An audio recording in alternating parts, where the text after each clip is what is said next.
அம்மாங்க மா அம்மாங்க என்னன்னாச்சு? ஏன் இவ்ளோ கோவமா இருக்க? முதல்ல அம்மா கூட நான் சொல்றேன். அம்மா மங்கை ஆண்டியை பார்த்துட்டு வரேன்னு போயிருக்காங்க. முதல்ல அவங்கள கட் பண்ணி விடணும், அப்பதான் அம்மா திருந்துவாங்க. எனக்கு பொண்ணு பாக்குறான பொண்ணு நல்ல இடமா பாத்துருக்காங்க பாரு. என்ன நடந்ததுன்னு முதல்ல விஷயத்த சொல்லு. இன்னைக்கு அந்த பொண்ணோட அப்பன் என் பேங்க் வந்து என் மேனேஜர்கிட்ட விசாரிச்சு போயிருக்கேன் என்ன பத்தி. நான் எப்படி எனக்கு கெட்ட சகவாசம் இருக்கான்னு என்ன பத்தி விசாரிக்கிறது யாரு? என்னென்ன சொல்ற நீ? அவர் எதுக்கு உன் மேனேஜர் கிட்ட வந்து விசாரிக்கணும்?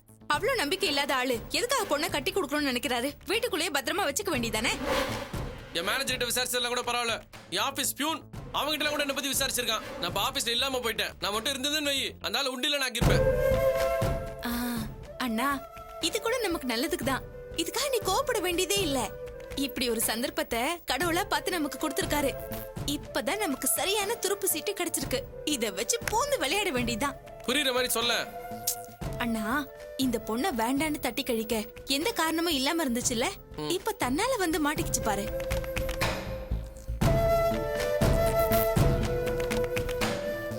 அம்மா வராங்க, இதுக்கு மேல நான் பாத்துக்கிறேன், நீ வேடிக்கை மட்டும் பாரு. அம்மா அந்த ஆளை எங்க இருந்து புடிச்சிட்டு வந்த? யார பத்தி கேக்குற? அதான் கோடீஸ்வர சம்பந்தன்னு ஒரு ஆளை தேடி பிடிச்சு கூட்டிட்டு வந்தியே, அந்த ஆளை பத்தி தான் கேக்குறேன். ஏண்டி அவங்களுக்கு என்ன? அவரெல்லாம் ஒரு மனுஷனாமா? கொஞ்சம் கூட மேனஸே இல்லாம நடந்துக்கிறாரு. அண்ணனோட பேங்குக்கு போய் அவர் அசிங்கப்படுத்திருக்காரு. ஏய் என்னடி பேசுற நீ? அந்த பொண்ணோட அப்பங்கார அண்ணனோட மேனேஜர் கிட்ட போய் அண்ணன் எப்படிப்பட்ட ஆளு, அவருக்கு எப்படிப்பட்ட பழக்கம் இருக்கு, அவர் நல்லவரா கெட்டவரா இப்படி எல்லாம் விசாரிச்சிருக்காரு. இவ்வளவுதானே? நான் கூட என்னமோ ஏதோன்னு பயந்தே போயிட்டேன். இது எல்லா இடத்துலயும் நடக்கிறது தானே, ஏன் இதுக்கு போய் இப்படி கோவப்படுற? என்னமா இப்படி சாதாரணமா சொல்லிட்ட? அவருக்கு அண்ணன் மேல நம்பிக்கை இல்லைன்னா யார் மேல நம்பிக்கை இருக்கோ அவங்களுக்கு அவர் பொண்ணை கட்டி கொடுக்க வேண்டியதானே? என்னடி இத கூட புரிஞ்சுக்காம இருக்க? இப்பதான் உங்க அண்ணன் மேல அவருக்கு நம்பிக்கையே வந்திருக்கும்னு நினைக்கிறேன். எப்ப தமிழரச பத்தி ஆபீஸ் வரைக்கும் வந்து விசாரிக்க ஆரம்பிச்சாரோ அப்பவே தமிழரச மனசார மாப்பிள்ளைய ஏத்துக்கிட்டாரு தானே அர்த்தம். அவரு தாம் பொண்ண தமிழரசுக்கு தர விருப்பம் இல்லைன்னா அவரையும் அவ்வளவு தூரம் வந்து விசாரிக்க போறாரு. அட என்னமா நீ உன் பிள்ளை ஒருத்தர் சந்தேகப்பட்டு விசாரிச்சிருக்காருன்னு சொல்ற, அவரை போய் பாராட்டி பேசிட்டு இருக்க? மேனேஜர் கிட்ட மட்டும் விசாரிச்சிருந்தா கூட பரவாயில்ல, பியூன் வரைக்கும் போய் விசாரிச்சிருக்காரு. பொண்ணு பெத்தவங்க அப்படியெல்லாம் விசாரிக்கதான் செய்வாங்க. அது ஏன் நீ தப்பா எடுத்துக்கிற? நாளைக்கே உனக்கு ஒரு நல்ல இடம் அமைஞ்சு போச்சுன்னா அவங்க சொல்றத நம்பி அப்படியே நாங்க உன்னை அனுப்பி வச்சிட முடியுமா? தமிழரசு போய் 4 இடத்துல விசாரிக்க மாட்டானா? இதெல்லாம் எல்லா இடத்துலயும் நடக்கிறது தான். எனக்கு வரப்போற மாப்பிள்ளைய பத்தி அண்ணன் விசாரிக்கட்டும், தப்பு இல்ல. ஆனா அண்ணனை பத்தி அவங்க விசாரிக்கிறாங்களே, அதுதான் தப்பு. அண்ணன் என்ன அப்படிப்பட்ட ஆளா? அண்ணனை கட்டிக்கிறதுக்கு அந்த பொண்ணு கொடுத்து வச்சிருக்கணும். இப்படிப்பட்ட மாப்பிள்ளை யாருக்கு கிடைப்பாங்க? அண்ணன் கோல்டுமா? உங்க அண்ணன் கோல்டுன்னு நமக்கு தெரியும், ஆனா அது அவங்களுக்கு எப்படி தெரியும்? இவன் கோல்டு தானான்னு தெரிஞ்சுக்க கொஞ்சம் உரசி பார்த்திருக்காங்க, அதுல ஒண்ணும் தப்பு இல்லையே. அவங்க விசாரிச்சு தமிழரசு நல்லவன் தானான்னு தெரிஞ்சுக்க போறாங்க. தப்பான பிள்ளைய பெற்றிருந்தா தானே நான் பயப்படணும். உன் அண்ணனே சும்மா இருக்கான், நீ எதுக்கு அவனுக்கு சும்மா தூபம் போட்டு தூண்டி விட பாக்குற? லாவண்யா ஒன்னும் தூண்டிலாம் விடல, அவன் நியாயமா தான் பேசிக்கிட்டு இருக்கா. இப்படி சந்தேகப்படுற இடம்லாம் நமக்கு செட் ஆகுதுமா? நான் எல்லாரையும் நம்புறேன், நம்பிக்கை தான் வாழ்க்கை. புருஷன் போட்டாடினா ஒருத்தர் மேல ஒருத்தர் நம்பிக்கை வச்சிருக்கணும். இப்படி 4 இடம் போய் சந்தேகப்பட்டுலாம் விசாரிக்க கூடாது. அந்த பொண்ணு ஒண்ணும் உன்னை சந்தேகப்படலையே, அவளை எதுக்கு நீ தப்பா நினைக்கிற? அப்பன் புத்தி தானே பொண்ணுக்கும் வரும். அப்பனே இவ்வளவு சந்தேகப்பட்டா நாளை கல்யாணத்துக்கு அப்புறம் அந்த பொண்ணு என்ன சந்தேகப்பட மாட்டான்னு என்ன நிச்சயம்? இதுல ஒண்ணும் தப்பே இல்லடா. 20 வருஷமா பொண்ணை வளர்த்த ஒரு அப்பாவோட கடமை தாண்டா இது. அதை தாண்டா அவரும் பண்ணிருக்காரு. லாவண்யா தான் ஏதோ புரியாம பேசுறன்னா நீ எதுக்குடா இந்த விஷயத்தை இவ்வளவு சீரியஸ் ஆக்குற? நீ சும்மா இருமா. நம்ம அந்த பொண்ணை சந்தேகப்பட்டு எங்கேயாச்சும் போய் விசாரிச்சோமா? இல்ல அப்படி விசாரிச்சா அதை அவங்களால தாங்கிக்க முடியுமா? நீ அந்த பொண்ணை நம்புறல, அதே மாதிரி அவங்கள என்ன நம்ப வேணா? உன் புள்ளி ஒருத்தர் சந்தேகப்பட்டிருக்கான், அது ஏன்னு கேட்டு சண்டை போடாம இப்படி சந்தோஷப்பட்டு இருக்க? பணக்காரன் இப்ப பணக்கார புத்தி காட்டாம பாத்தியா? இதுதான் நான் ஆரம்பத்துல இருந்தே அடிச்சுக்கிட்டேன், இந்த மாதிரி சம்பந்தம் நமக்கு தேவையில்லைன்னு. கேட்டியா? டேய், அவங்க நம்ம வீட்டுக்கு எப்ப வரலான்னு கேட்டு கொஞ்ச நேரத்துக்கு முன்னாடி தான் மங்கைக்கு போன் பண்ணிருக்காங்க. காரியம் கைக்கூடி வர நேரத்துல எதையாவது சொல்லி கெடுத்துறாதரா. இப்பெல்லாம் ஒன்னும் அவங்கள வர சொல்ல வேணாம். நான் அவங்க அப்பா பண்ண காரியத்தினால அப்செட்டா இருக்கிறேன். கொஞ்ச நாள் போட்டோம், அப்புறம் பார்க்கலாம். இப்ப என்ன தப்பு நடந்து போச்சு நீ இந்த குதி குதிச்சிட்டு இருக்க?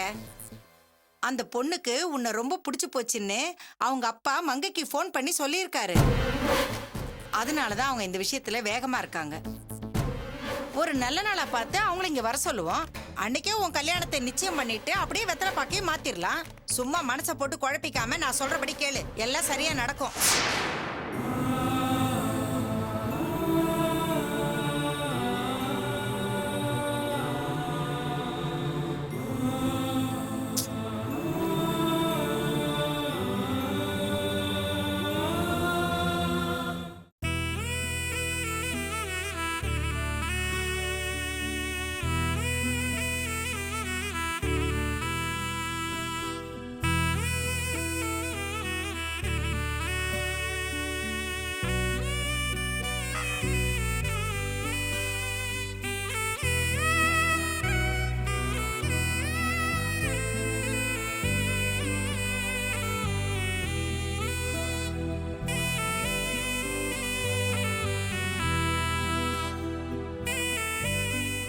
வேலாயத்துக்கு பயந்துகிட்டு நீ வெளியூருக்கு படிக்க போறது எனக்கு பிடிக்கல தீபா. எனக்கு இப்ப வேற வழி இல்லடி. நானும் எங்க அப்பா கிட்ட எவ்வளவோ பேசி பார்த்துட்டேன், முடியல. எங்க அப்பா என் எதிர்காலத்தை நினைச்சு ரொம்ப பயப்படுறாரு. எங்க அப்பா உழைச்சு சம்பாதிச்சு எங்க குடும்பத்தையே சந்தோஷமா வச்சிருந்தாரு. வருமானம் குறைச்சலா இருந்தாலும் இருக்கிறத வச்சு நிம்மதியா இருந்தோம். எங்க வீடே எப்பவும் கல்யாண வீடு மாதிரி கலகலப்பா இருக்கும். அதுவும் எங்க அப்பா வீட்ல இருந்தாருன்னா சொல்ல வேண்டியதே இல்ல. வேலாயுதம் எப்ப எங்க குடும்பத்து மேல கர்வம் வைக்க ஆரம்பிச்சானோ அப்பல இருந்தே எங்க குடும்பத்தோட நிம்மதி சந்தோஷம் எல்லாமே போயிடுச்சு. நடுவுல ரொம்ப கஷ்டப்பட்டோம். அதுலயும் எங்க அப்பா என்னால ரொம்பவே கஷ்டப்பட்டாரு. அது மட்டும் இல்ல, என்னால வெளியில சொல்ல முடியாத அளவுக்கு அவமானமும் பட்டுட்டாரு. இதுக்கு மேலேயும் எங்க அப்பாவோட பேச்ச மீறக்கூடாதுன்னு தான் நான் வெளியூர் போக சம்மதிச்சிட்டேன். கோயம்புத்தூர்ல ஒரு காலேஜ்ல ட்ரை பண்றதா சொல்லியிருக்காரு. அநேகமா நான் அங்கதான் போக வேண்டியதா இருக்கும்னு நினைக்கிறேன். உன்னை பிரியணும்னு நினைச்சா எனக்கு ரொம்ப கஷ்டமா இருக்கு தீபா.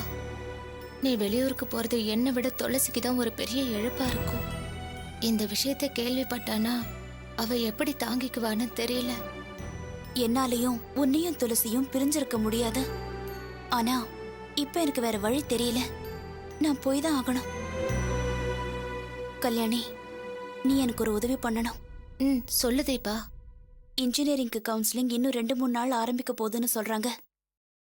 அதுக்குள்ள நானும் வெளியூருக்கு கிளம்பி ஆகணும்.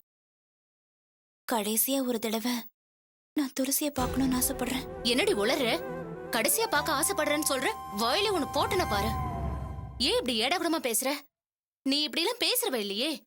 என்னாச்சு உனக்கு? எனக்கு மனசே சரியில்லை கல்யாணி. துளசிக்கு அந்த வேலையத்தோட தான் கல்யாணம் பண்றதா முடிவாயிடுச்சு. அதான் கோர்ட்ல ஏறி என் சம்மந்தத்தோட தான் இந்த கல்யாணம் நடக்க இருந்துச்சுன்னு துளசி வாயாலேயே சொல்ல வச்சுட்டாங்களே. நானும் நீயும் வேலாயுதத்தோட முதல் மனைவியோட அம்மாவை போய் பார்த்தோம்ல, அந்த பொண்ணுக்கு நேர்ந்த கதி துளசிக்கும் வராதுன்னு என்னடி நிச்சயம்? நான் படிச்சு திரும்ப இந்த ஊருக்கு வரும்போது துளசி உயிரோட இருப்பாளான்னு எனக்கு பயமா இருக்கு.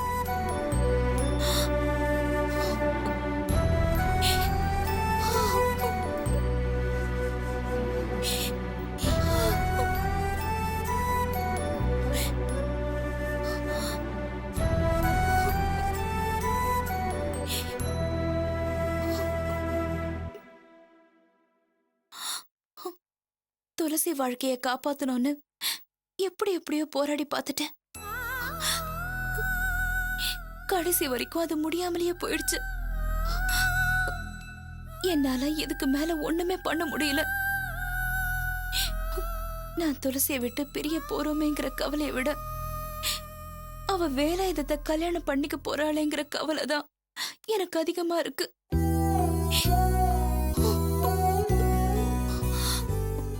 அதான் நான் ஊருக்கு போறதுக்கு முன்னாடி துளசியை ஒரு தடவை பார்த்து பேசணும்னு ஆசைப்படுறேன். நீதான் அவளை இந்த கோயிலுக்கு கூட்டிட்டு வரணும். சரி தீபா, நான் துளசி பாட்டி மூலமா அவளை பார்க்க ஏற்பாடு பண்றேன்.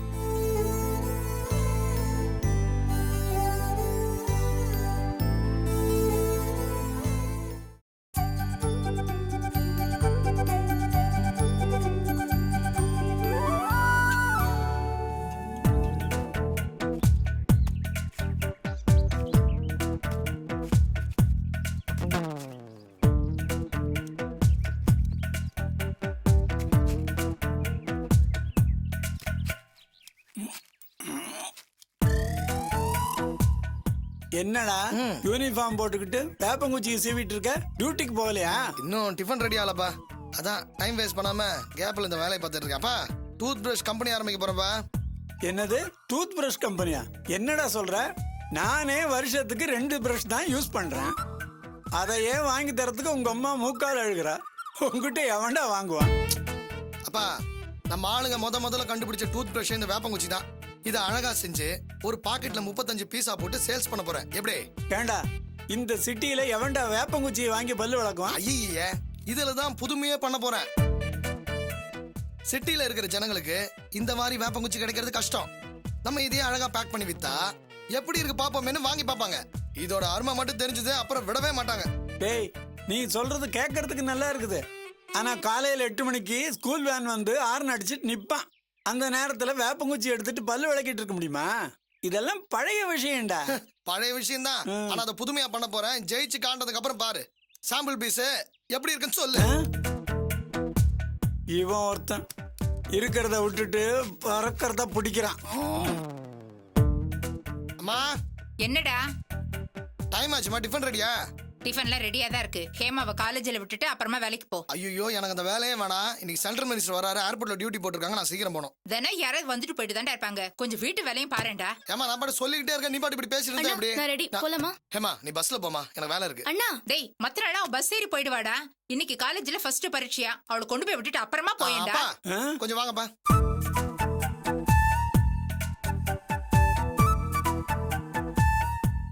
என்னடா தேங்காயவே பார்க்காத மாதிரி பாக்குற? ஆ?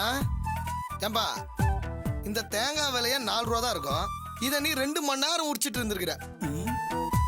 இத உரிக்கிற நேரத்துக்கு இவ்வளவு கூட்டிட்டு போய் காலேஜ்ல டிராப் பண்ணிருக்கலாம்ல.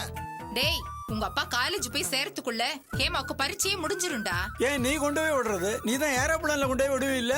ஆமா, உங்களை கல்யாணம் பண்ணிக்கிட்டதுக்கு அது ஒண்ணுதான் குறைச்ச. 30 வருஷமா வாசல்ல நின்னு ஏரோப்ளேனா அண்ணாந்து பார்த்ததோட சரி. ரிட்டையர் ஆகி வீட்டுக்கு வர்ற வரைக்கும் சைக்கிள் ஓட்டியே காலத்து தள்ளிட்டீங்க. ஏம்பா, 2 வீலர் கூட வாங்கலாம் இல்லையா? அந்த காலத்துல ஏதுடா இவ்வளவு காசு?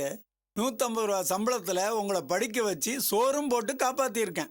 இதுவே பெரிய விஷயம். ஆ, போலீஸ்காரன் வெறும் சம்பளத்தை மட்டும் நம்பி இருந்தா இதான் கதி. லத்திய மட்டும் யூஸ் பண்ணா பத்தாதுப்பா, புத்தியும் கொஞ்சம் யூஸ் பண்ணிருக்கணும். டேய், நேர்மையா வாழணும்னு நினைச்சேன். கான்ஸ்டேபிள் சிவலிங்கனும் கை சுத்தமானவன்னு பேர் வாங்கணும்னு ஆசைப்பட்டேன். அதான் இப்படி தேங்காய் உரிச்சிட்டு உட்கார்ந்துட்டு இருக்க. என்ன விடுற, என் காலம் எல்லாம் முடிஞ்சு போச்சு. நீ ஹெட் கான்ஸ்டேபிளாவே இருக்க போறியா? முன்னுக்கு வர வழியை பாடுறா.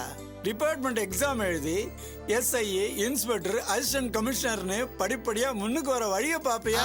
நமக்கு இந்த போலீஸ் வேலையே வேணாம். நான் பிசினஸ் பண்ணி பெரிய ஆளாக போறேன். ஏதோ அம்மா ஆசைப்பட்டாங்களேன்னு சொல்லி இப்போதைக்கு இந்த வேலையில இருக்கேன். தாய் சொல்ல தட்டக்கூடாதுன்னு வாங்கல, அதுக்கு தான். பிசினஸ் பண்ண போறியா? அதுக்கெல்லாம் துட்டு நிறைய வேண்டாம். அதுக்கு எங்க போவ? பிசினஸ் பண்றதுக்கு பணம் வேணாம். அம்பானி கூட பெட்ரோல் பங்க்ல சாதாரணமா வேலை செஞ்சிருந்தாரு. எவ்வளவு பெரிய ஆளால? அதுக்கான மூளை இருந்தா போதும். ஆமா, நீ 58 வயசு வரைக்கும் கான்ஸ்டபிளா இருந்தியே, என்னத்தை கிழிச்ச? இன்னும் இந்த வாடகை வீட்டுல தான் இருக்கும். ஏதோ என் சாமர்த்தியத்தினால இந்த வீடு கிடைச்சிருக்கு. அப்பா, முன்னுக்கு வரணும்னா முட்டி மோதி முயற்சி பண்ணணும்பா. இந்த பார், கான்ஸ்டபிளா இருந்துகிட்டு நான் என்ன வீடு வாங்க முடியுமா இல்ல கார் வாங்க முடியுமா சொல்லு? டேய், அதெல்லாம் அப்புறம் பாத்துக்கலாம்டா. மூளை இருந்தா என்ன? நாளைக்கு காலையில நீ கோடி சொன்னாக்க போறியா? உங்க அப்பா சொல்ற மாதிரி உன் வேலையில முதல்ல ப்ரமோஷன் வாங்குற வழிய பாரு. ஆமா, என் புள்ள அம்பானியாக போறேன்னு சொல்லி உனக்கு பொண்ணு கேட்க முடியுமா? உனக்கு ஒரு கல்யாணம் பண்ணி பார்க்கணும்னு ஆசைப்படுறேன்டா. ஹெட் கான்ஸ்டபிளா இருக்கிறேன்னு சொல்லி எல்லாரும் பொண்ணு கொடுக்க யோசனை பண்றாங்கடா. என்ன பேசுற நீ? இதோ ஒரு கான்ஸ்டபிளா தானே இருந்தாரு, நீ கட்டிக்கலையா? அது அந்த காலம்டா. உங்க அப்பா என்ன பொண்ணு பார்க்க வரும்போது சீக்கிரம் இன்ஸ்பெக்டர் ஆயிடுவார்னு சொன்னாங்க. அத நம்பி கழுத்தை நீட்டினேன். கடைசி வரைக்கும் கான்ஸ்டபிளாவே இருந்து ரிட்டையரும் ஆயிட்டாரு. இந்த காலத்துல யாரையும் ஏமாத்த முடியாது. எல்லாரும் உஷாராவே இருக்காங்க. அப்பா, கல்யாண விஷயத்துல மட்டும் ரொம்ப உஷாரா இருந்திருக்கப்பா நீ. ஐயோ, இதுக்கு பேர் தான் வெக்கானுவாங்களா? சரிம்மா, நீ ஏமா எனக்கு போய் பொண்ணு தர்ற? எனக்குன்னு ஒருத்தி இனிமே பிறக்க போறது இல்ல. எங்கேயாவது பிறந்திருப்பா.